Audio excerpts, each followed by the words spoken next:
नमस्कार। मैं श्रद्धा आपके सामने फिर से उपस्थित हूँ श्रीमद् भगवद गीता के तीसरे अध्याय के अपने निजी अनुभव लेकर।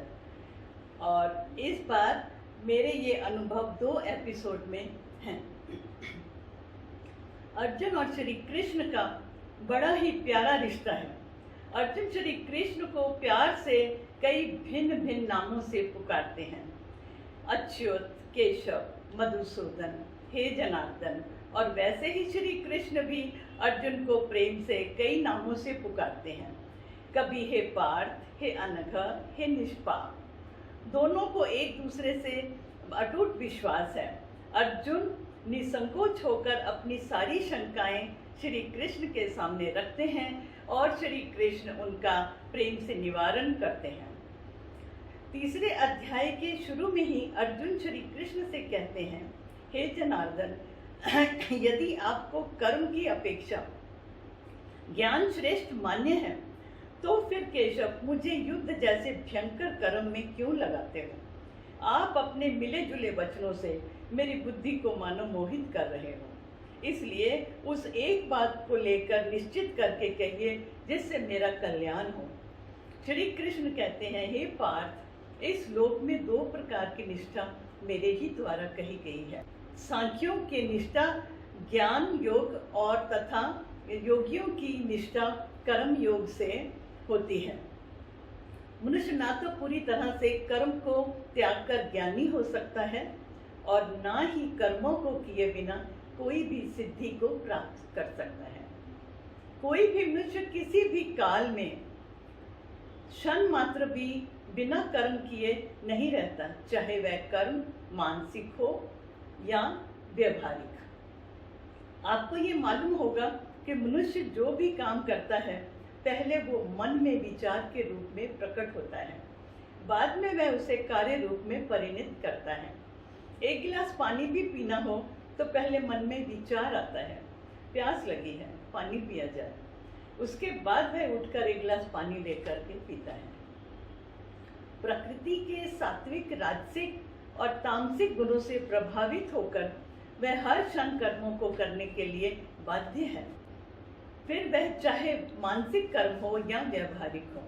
श्री कृष्ण कहते हैं, हे अर्जुन, तू शास्त्र विहित कर्तव्य कर्म कर, क्योंकि कर्म ना करने की अपेक्षा कर्म करना श्रेष्ठ है। तुम आसक्ति से रहित होकर कर्म करो। इस अध्याय में यज्ञ का बहुत ही अधिक लाभ बताया गया है। सहि यज्ञः प्रजाः सृष्ट्वा पुरोवाच प्रजापतिः अनेन प्रस्विश्वधव मेषुवो अस्ति वष्टकामतुकः। प्रजापति ब्रह्मा ने आदि में यज्ञ सहित प्रजाओं को रचकर उनसे कहा कि तुम लोग इस यज्ञ के द्वारा वृद्धि को प्राप्त हो और ये यज्ञ तुम लोगों को इच्छित भोग प्रदान करने वाले होंगे। ईष्टान भोगान ही वो देवा दासयन्ते यज्ञ भावितः तैर्दतान हृदयभ्यो यो भुंक्ते नवसः। यज्ञ के द्वारा बढ़ाए हुए देवता तुम लोगों को बिना मांगे ही इच्छित भोग निश्चित ही देते रहेंगे। इस प्रकार उन देवताओं के द्वारा दिए हुए भोगों को जो पुरुष उनको बिना दिए स्वयं भोगता है वह चोर ही है।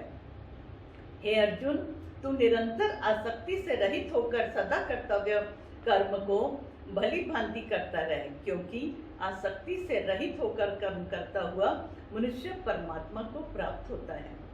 राजा जनक आदि ज्ञानी जन भी आसक्ति रहित कर्म द्वारा ही परम सिद्धि को प्राप्त हुए हैं। हे अर्जुन, मुझे इन तीनों लोकों में ना तो कुछ कर्तव्य है और ना कोई भी प्राप्त करने योग्य वस्तु अप्राप्त है, तो भी मैं कर्म में ही बरतता हूँ, क्योंकि श्रेष्ठ पुरुष जो जो आचरण करता है अन्य पुरुष भी वैसा वैसा ही आचरण करते हैं। इस अध्याय के मेरे निजी जो अनुभव है अब वो बता रही हूँ। श्रीमद् भगवद गीता के तीसरे अध्याय के पाठ से घर में कोई भी नेगेटिविटी नहीं आती।